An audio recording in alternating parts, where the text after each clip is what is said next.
The Joe Rogan Experience. I mean, I still get weirded out when I meet famous people that I really like. Well, but there obviously are people who are, like Jack Nicholson, for example, is way more famous than you, but there's not many people. Would you say you're A-list? No, I'm like a C-list person. No, you're at least B-list. Act. Yeah, I don't act. I'm not on TV. I'm C-list. And I'm a cage fighting commentator. It's pretty easy to dismiss me. Yeah, I'm more C-list. A lot of people your age know who I am. It's a different world. Everybody my age knows who you are. It's a different world. But so the Fear Factor thing was I had done a lot of stuff after news radio that didn't work. Not a lot of stuff, but a few pilot scripts that I had gotten, a few meetings that I had with people that were kind of goofy. There was a lot of I loved working with my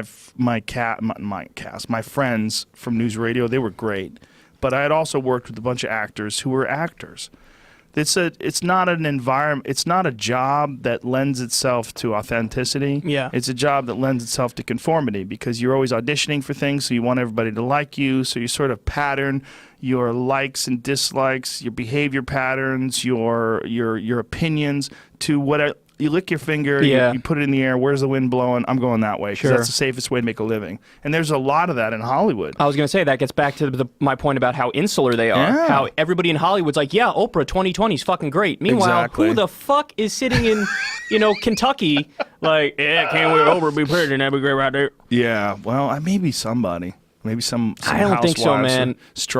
Wrestling with menopause right now. Maybe some housewives, all Xanaxed out, sitting there like, drinking wine, wonderful. yelling at their husband. That fucking piece of shit. He says he's taking on extra work, but he doesn't. So when Fear Factor came along, two things I thought. One, it was going to be canceled immediately. I was really convinced. It went on forever. 148 episodes, then we came back and did 7 more.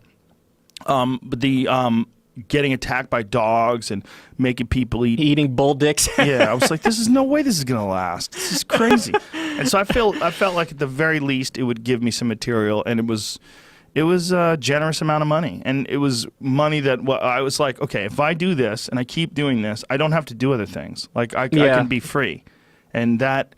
Having that ability to say no to things and to have fuck you money and to just not worry about how to pay your bills. I knew when I lived in New Rochelle, it was actually when I got my first development deal. And when I got my first development deal, there was this physical weight that lifted off of me, where I didn't have to worry, how am I going to pay my rent next month? Yeah. How am I going to pay my gas? How am I going to Sure. Because I went from that to having some money. And the feeling that I got, I was like, oh, okay, this is valuable. This isn't some bullshit idea. Like having money, I'm not saying like that being rich makes you happy. It's not. But having resources is a valuable thing. And having the resources to not have to do something you don't want to do and where you can pursue what you want to do, that's valuable as well. So it's funny you bring that up because I covered this study that came out a few weeks ago on my show. And apparently researchers found out that when you hit a certain level of happiness when you hit $75,000 a year, because I think they figured out that that's where people can generally pay the bills and be okay. And then they said, if you make up to $95,000, you do see a noticeable increase in happiness when you jump from $75,000 to $95,000. So that's when people pretty much across the board are like, okay, I'm good. And then everything after that, you're playing with house money. So they say, the difference between making $95,000 a year and $1 million a year, even though there's a big material difference there, in terms of how much it buys your happiness, there's a tapering effect when you hit that $95,000 threshold. I think also the amount of work that you have to do to make $1 million a year significantly stresses you out. You don't have time to do things that you love. Like say if you have some hobbies that you really enjoy. You feel like I got to leave those alone for a while. I got to pursue my career and go after my career and really make it happen. Yeah. It's hard to balance that life comfort, appreciation for your existence here and trying to make a living. And sometimes people get that way wrong and they go all in on making a living, and then you become some fucking Harvey Weinstein guy who's just all about just vices and just filling your life up with things that try to make you happy because you've got $500 million in the bank and you're constantly working and It's not a good example. Harvey Weinstein's a good example because he's a piece of shit. Yeah, but, fucking people in the ass and whatnot. allegedly. The better example would be someone who works so they have a heart attack and then realizes they never had any fun, and now their health is deteriorated so radically that they can't have fun, and then they can't work and they can't even do what they do, and then they have to sort of reboot their life. I mean, I just think it's very important to enjoy your time here. It's fucking fleeting. Like Kevin Smith just had a heart attack. I saw that. Yeah. Yeah, I love that guy. He's a great guy.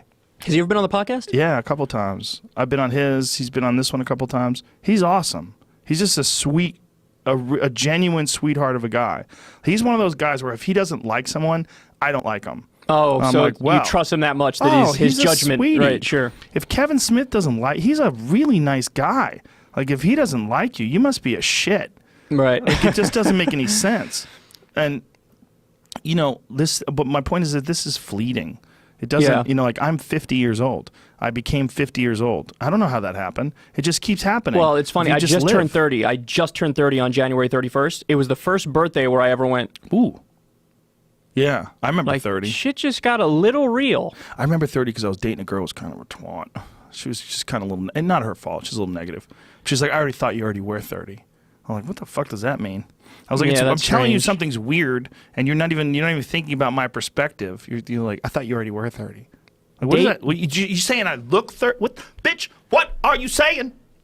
That's a weird thing to date for like a surface thing. Like, oh, I think the person's older, or I think the person's worth a lot of money. Or I don't think that's what it was. She was a deeply unhappy person that was trying to diminish me.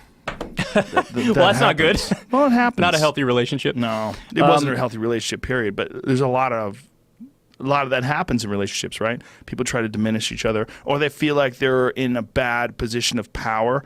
Like they feel like they don't have the power in the relationship, so then they see that there's possibly a vulnerability, and instead of like soothing that person, they attack that vulnerability. That's how you know you're in a terrible, toxic relationship. The power struggle, sure. Oh yeah, man, that's the worst.